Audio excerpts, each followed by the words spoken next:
Hello, আজকের ভিডিওতে কথা বলবো নিকানামা নিয়ে। এই নিকানামাটা বানাতে কি লাগবে তা থাকবে আজকের ভিডিওতে। এখানে একটা 10 ইঞ্চি মোল্ডে আমি প্রথমেই সাইডের ক্লিয়ার বেসটা দিয়ে নিয়েছি।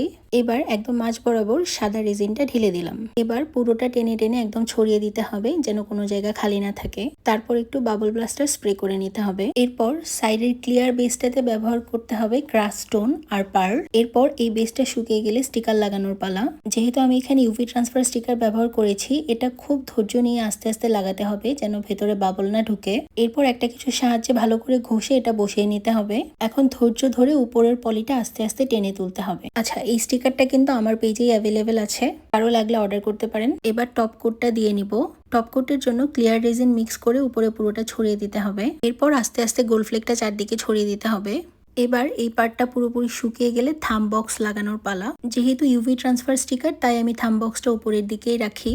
এটাও সেম আগের স্টিকারের মতো লাগিয়ে ভালো করে একটু ঘষে নিয়ে উপরের পলিটা তুলে ফেলতে হবে। পলিটা আস্তে আস্তে তুলতে হবে, নতুবা স্টিকার সহ উঠে চলে আসবে। এবার বক্সগুলোতে সাদা কাগজ লাগিয়ে নিব। আমি এখানে কাগজটা ফেভিক্রিলের গ্লু দিয়ে লাগাচ্ছি।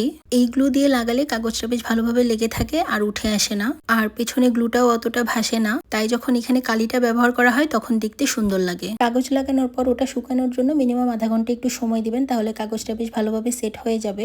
কাগজটা ভালো করে সেট হয়ে গেলে এবার আপনি ডিমোল্ড করে ফেলতে পারেন। আপনার নিকানামা রেডি। রেজিনের এমন সব টিউটোরিয়াল পেতে আজই সাবস্ক্রাইব করুন আমার চ্যানেলটি। টাটা।